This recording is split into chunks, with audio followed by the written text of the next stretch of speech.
When I was arrested,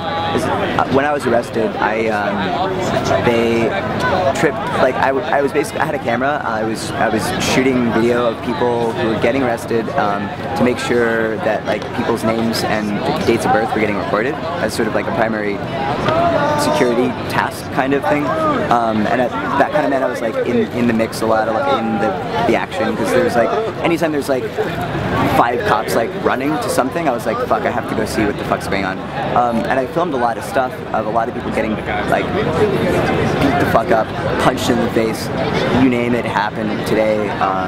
They hit me as hard as they fucking could. So I was on the ground. I was kneeling as like low to the ground and shooting a bit, like literally just in the middle of cops trying to get the name of somebody, and it was like the 7th person I was trying to interview just to try to get their name and info, and fucking they hit me.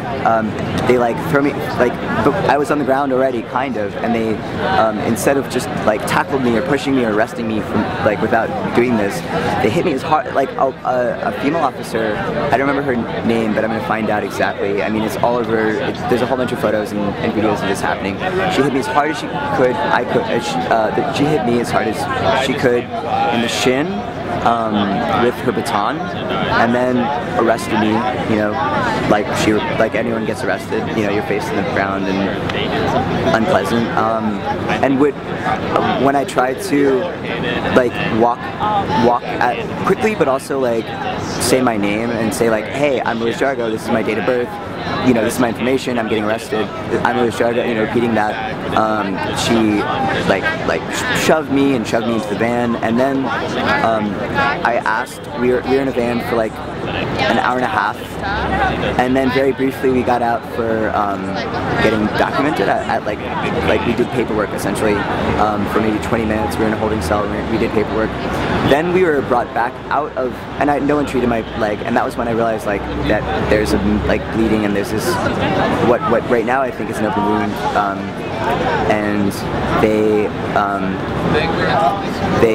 they brought us back onto the van, and we sat in a van which was full of 19 people, and there's only supposed to be, according to police code, there's only supposed to be 12 people in these big police vans. So there were way too many people, and there was no fan or AC or anything like that. We were all like, it was like a fucking sauna. It was really bad in there. It was terrible.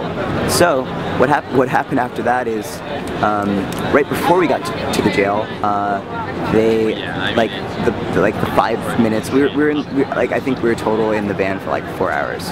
Right before we got into the jail for the last 5 minutes, they turned the fan on. So there was a fan, there was AC, they just didn't want to turn it on. They wanted to like break our spirits or make us like sweat to death or something. People were like hyperventilating. It was a bad situation in there, in that van for a long time. It might have been the worst part of the whole thing. And they brought me in, and you know, I was just put into a room for a holding cell for again and again and again. I asked people, like every time there was a cop anywhere near me, I said, hey, I have this fucking big wound, like someone has to deal with this. And it was a lot more bloody than it is now, but no one wanted to deal with it. No one gave me any like alcohol swabs or anything like that. When I got into jail, very luckily very luckily when I was in jail, there were because there were like 60 men in the room holding cell that I was in. One of the guys had like 2 alcohol swabs, which he smuggled in, which was amazing.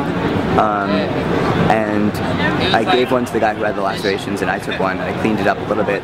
And then like literally like 7 hours later, they tell me that they're gonna like get on getting me an EMT after like asking the whole fucking day. And then I wait around for another like hour. The police are overwhelmed as it seems, and then they finally treat me, but it's you know, the basic treatment that I would get here, maybe even a little bit less careful, you know. And that was my experience trying to get medical attention. And I just want to state that I was not charged with a crime, which in and of itself, if you're not charged with a crime, this is assault. This is assault and like a false charge. And those are, according to a lawyer, a civil rights lawyer I talked to, those are like pressable. Those are actions that I can press actions on them, legal actions on them, because they assaulted me without charging me. Will you? I will. Yeah, I will talk to him. You know, as long as it's within my, as long as it doesn't cost me a lot of money. I mean, I don't have a lot of money, but I really want to. I really want to, because people got fucked up all day. It was terrible. I mean, I saw people get punched. I saw kids get trampled. Like literally. I mean, I'm not making these things up. And we were there peacefully protesting. We were marching, and I didn't see anyone throw a brick. I didn't see anyone on our side throwing punches. Let alone. And why do you protest? I mean, I'm here for a lot of different reasons. I mean, it's a hard thing, but I mean, first of all, I'm inspired by a lot of the other protests that are going on in the world right now, the big ones, and I think that we can learn a lot from them, and we can learn a lot from the way they've taken over their country. I think that's really inspiring. I also think that I'm here for radical economic change. I mean, that's the main thing that I care about is the economy, and that it needs to be radically redefined. And I think, you know, people from like labor rights people, you know, I've had a lot of meetings with labor unions and stuff. A lot of people are behind that idea. It's not like that alien. You know, I don't know why why the media tends to spin like economic change as like this bad voodoo, like hippie or like lefty thing. But no, I mean, unions are for it. We're all, like, a lot of us are for it. That's what I'm fighting for. So you got arrested. You're still here. You're not afraid to be arrested again? Am I afraid to be arrested again? I'm not afraid to be arrested again. And beat up?